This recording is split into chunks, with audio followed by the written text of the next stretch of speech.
A number of people on the comments have asked me why I moved to Finland, so this video is going to go through some of the reasons. So the story starts in March 2020 when Rishi Sunak announces furlough, this mad decision to pay 19 million people to stay locked down, stay at home and do nothing, and the government is going to crank up the printing presses and pay 80% of their wages as a bribe to get them to do that, to get them to agree to it.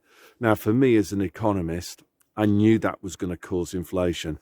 And a lot of that was down to my own education, my own reading, rather than what I was taught at university. You know, and what I'm talking about here is the Austrian School of Economics. And in the link, I'll put a video that explains all of that very, very accessibly.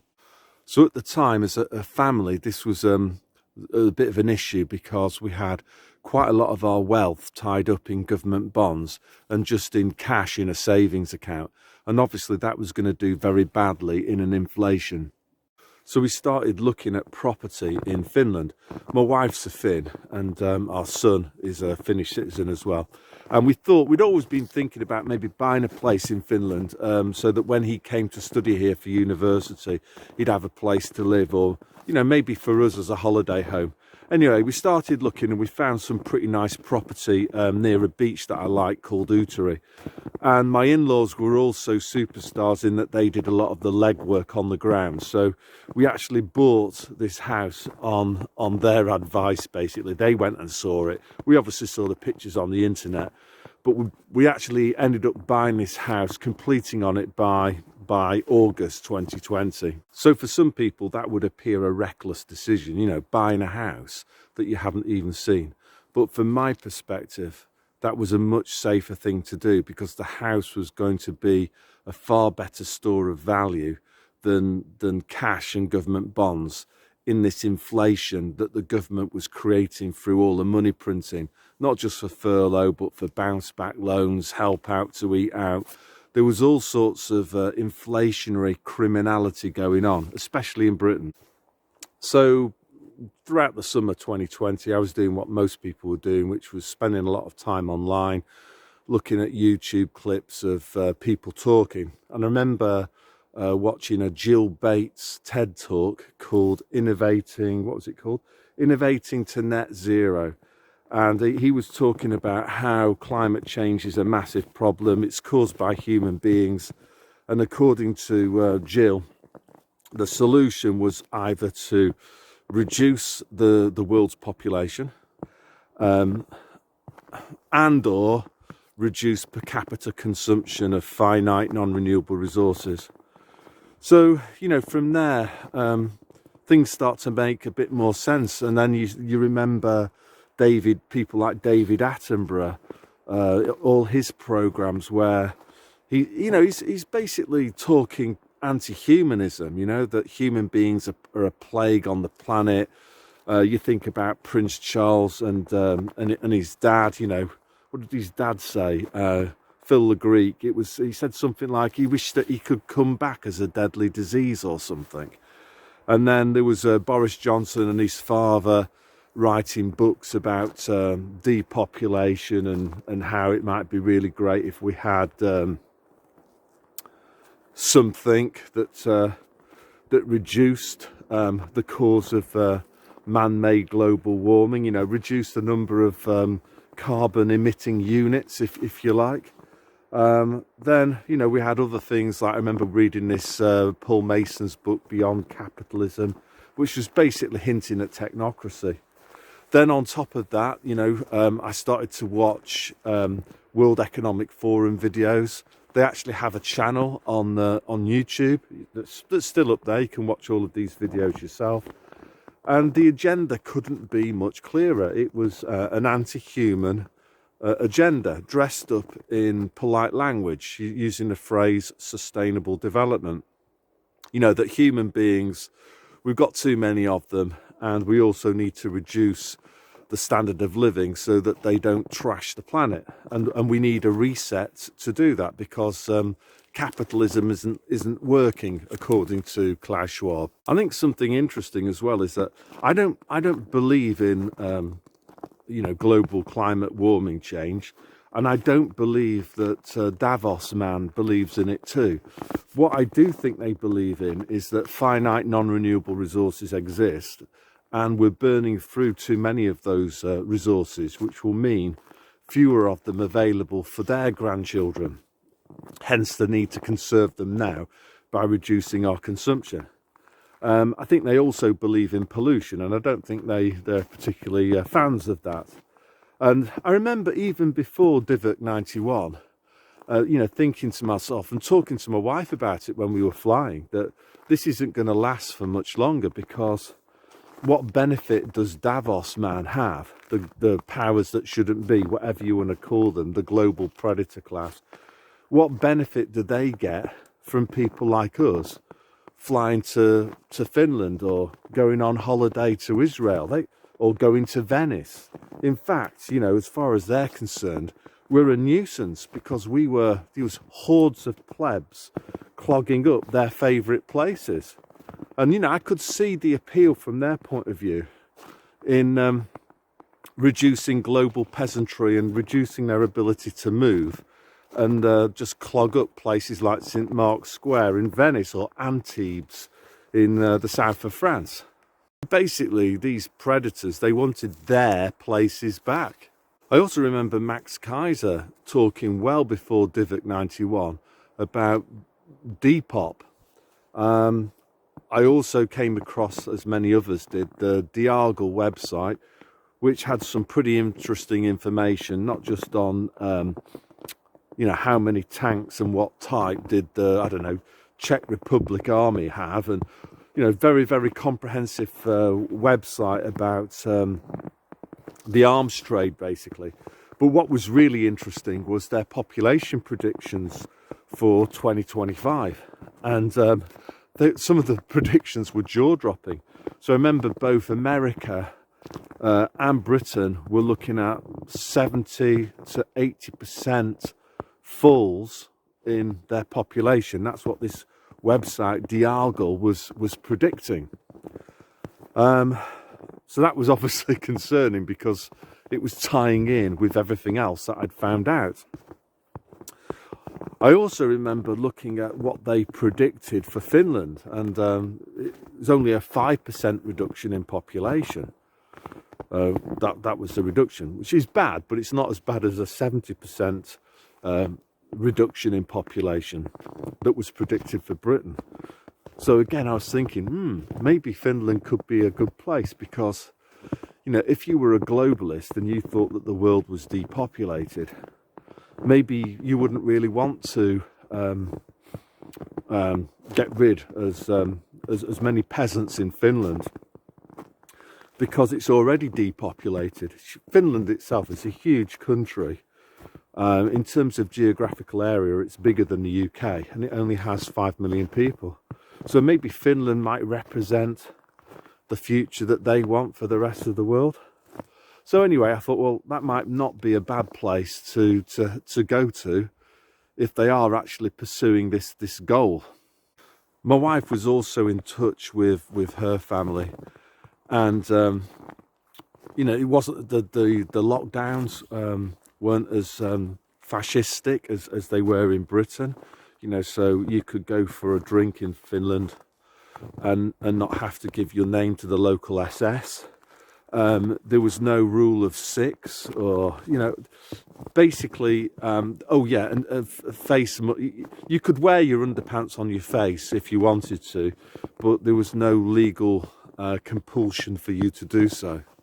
So for me, I never really liked the sound of Nazi Germany, and I didn't want to live in a country where the government could dictate to its citizens that when they could and couldn't visit their own mother. So by June 2020, I was getting very, very concerned about the trajectory of travel. And I remember sending videos from the World Economic Forum's YouTube channel out to, well, one was my head teacher, one was a guy that I kind of rated, who was my first head of department. I thought he was a clever guy. And I just thought, well, I've got to try to alert people to what's going on here. And anyway, I don't know if they bothered watching the videos or not, but both of them replied back and said, oh, you know, it's nothing, it's a nothing burger, it's a cock-up. Now, I don't know whether that was because they were cowards, whether they were stupid, whether they were just repeater stations, you know, in the sense that if Radio 4 isn't saying it, they're not going to buy into it. Or maybe they were just sort of lazy, you know, they just lacked the intellectual curiosity to try to figure out what was going on, and they were just happy to see their basic human rights being torn up right in front of their faces. So I'm getting pretty agitated by this, and I found out that there was going to be a demonstration in Trafalgar Square in August. I can't remember when it was. It might have been at the end of August. Anyway, I went along, and it was good. I remember chatting to a Jamaican guy about Jesus, and that was brilliant. And I met a lot of other very sound people. I also remember seeing policemen there as well, dressed up in they were dressed up in baseball caps and jeans and pretending to be members of the general public, but they actually had earphones in and stuff, little earbuds, and you know, they were clearly up to no good there. And I also remember there was a helicopter hovering right above Trafalgar Square, so it was very hard for people to listen to what anybody was saying. I remember too being quite disappointed with the turnout. The papers said that there was 30,000 people in Trafalgar Square, but I thought it was more like 3 or, I don't know, certainly no more than 5,000 people. And given what was happening, you know, that the country I'd lived in all my life was turning into a police state, I was a bit worried about that. I thought, well, why aren't more people seeing this? Why aren't more people objecting to having their human rights being taken away? So fast forward to September 2020, and it's the start of a new school year. So there's always a staff meeting to kick things off before the kids come in. So before the staff meeting, there was this letter sent out at the end of the holiday saying you've got to wear your underpants on your face. So I thought, nah, I'm not up for that. So I remember going into this meeting, and there must have been 200 people there. It's quite a big school because there was like a primary school attached to it as well. It was a primary and a secondary school and a sixth form all in one. And I was the only member of staff that wasn't wearing their underpants on their face. And that wasn't great. I remember thinking to myself, this isn't good. And you know, to be honest, if I'm going to blow my own trumpet, it took quite a lot of guts to be the only person in the room not wearing their underpants on their face. So I don't know if you remember, as we head deeper into September, there's more and more bizarre announcements made by the government that basically involve taking away our human rights. You know, the rule of 6, or as Hilary Jones called it, Dr. Shillery, the rule of 666. Yeah, you know, he even said that. I'll put a link into that actually, so you can watch that again. You know, rules about all sorts of stuff, taking away basic human rights in Britain.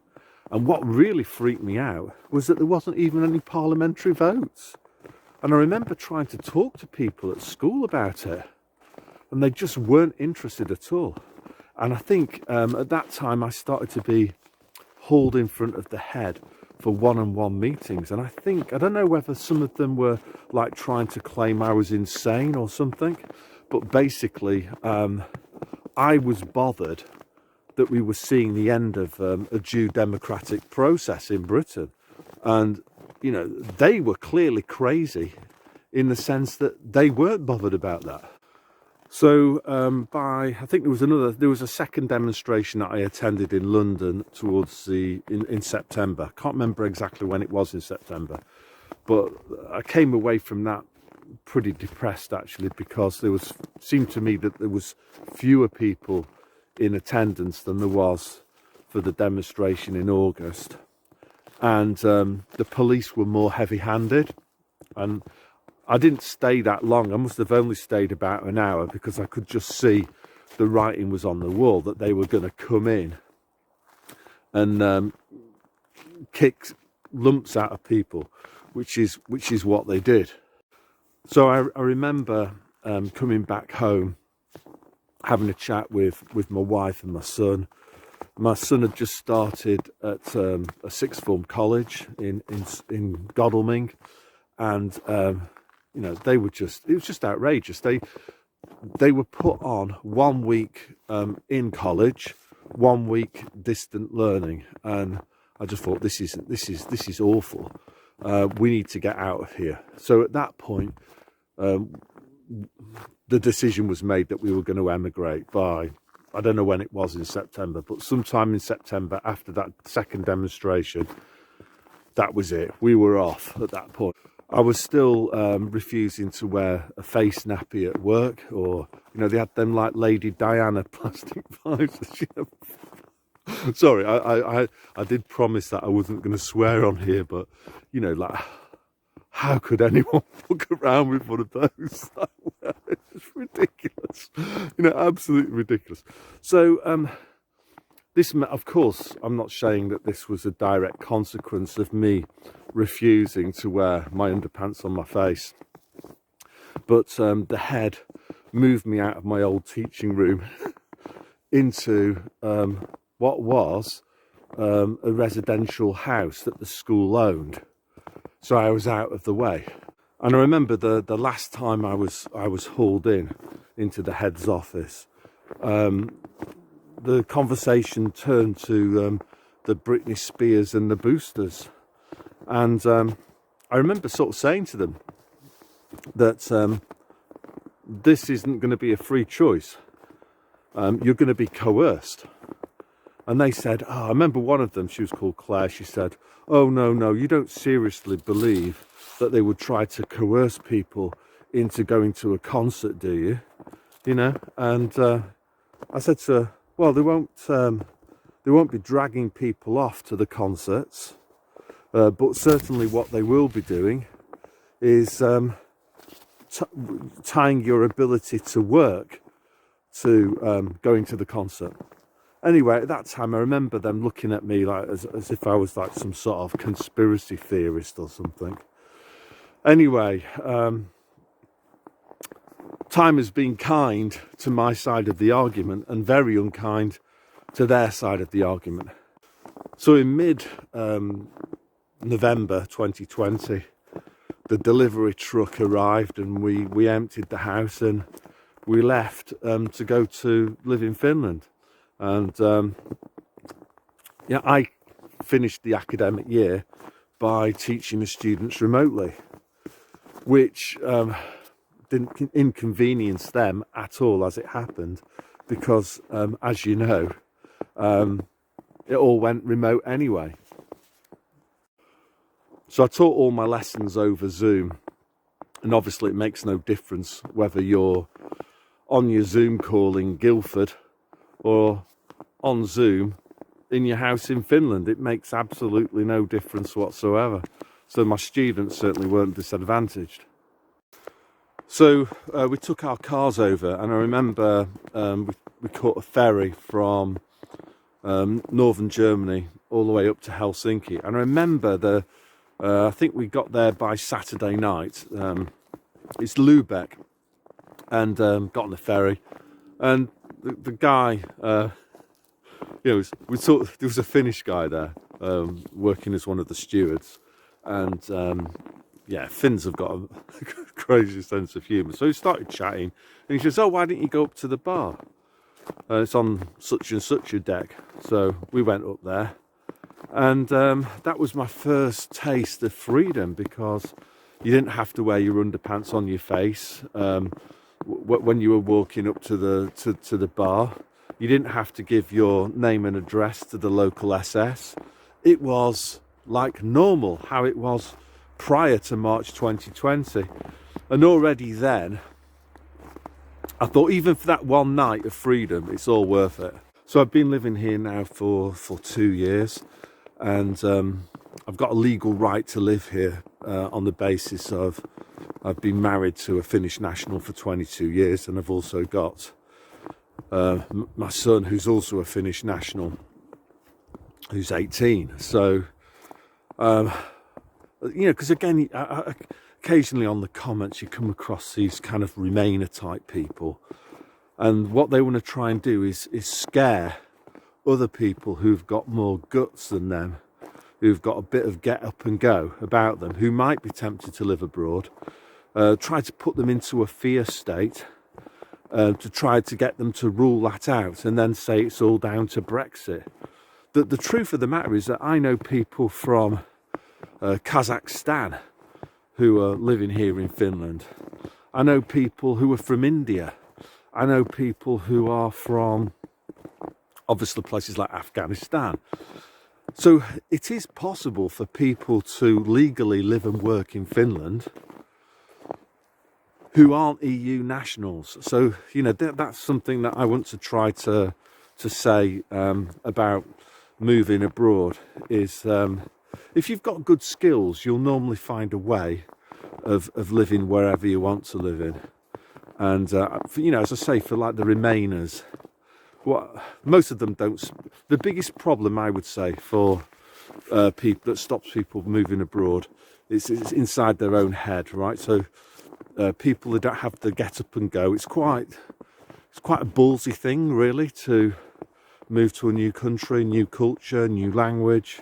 Not everybody's up for those challenges, especially not conservative with the small c Remainers, who you know, they just want people to follow the rules, follow orders. They want stability in their life. So, like, moving abroad for them, they don't do it. In terms of money, I took my UK teacher's pension early. I retired at 56, and I don't have any. I paid into that pension for 35 years, 400 quid a month. I know in a not too distant future the government is going to default on it, and in all probability I'll have to go back to work. But I have no compulsion whatsoever in trying to be a net negative in terms of cash flow for the UK government, because I think, like any parasite, to get rid of it you need to starve it. And you know, if you think back to how communism ended, it basically ended not through violence but through economic collapse. People got sick of it and they just refused to cooperate, and they refused to work. You know, there was that old communist joke, wasn't there, that they pretend to pay us and we pretend to work. And that's basically what will happen in places like Britain. It's already happening now. I think there was a phrase, wasn't there, from the 70s, Tetley Bitter advert it was, and the tagline was, if you can't beat them, join them. So people are seeing people from other countries come in, haven't paid any tax, get priority in terms of housing. People who have paid tax, they get nothing in comparison. So they think, well, what's the point? What's the point in me paying tax? I'm supporting my own enslavement. And I think more and more people are just giving up on the system. So, you know, this is why you've got record numbers of people, especially of my age, who quit working because they don't see any point in it, because the system has thrown them overboard. The social contract has just been completely busted, and it couldn't be any more transparent what the government is doing to. So I guess another question is, do I like living in Finland? And my answer is, personally, I love it. It's the best place that I've ever lived. And, you know, I've lived in a fair few places. I lived, you know, I'm from Rochdale originally, moved around in England, lived in London, lived out in Guildford. Before I moved here to Pori, I lived for 2 years in Oulu, which is in northern Finland. So I've moved around a bit, and this is the best place that I've ever lived by a country mile. However, it wouldn't be for everybody, you know. Like, if you're, like, I love the nature here, you know. If I just turn the camera around, you know, it's absolutely fantastic. And but not everybody likes this sort of thing. I'm sure some of the people that I used to work with would hate living here, because, you know, for them, they're more into designer goods and brand names and materialism and being on the right side of the class system. So just to finish things off, if I hadn't have been married to a Finn, what would I have done?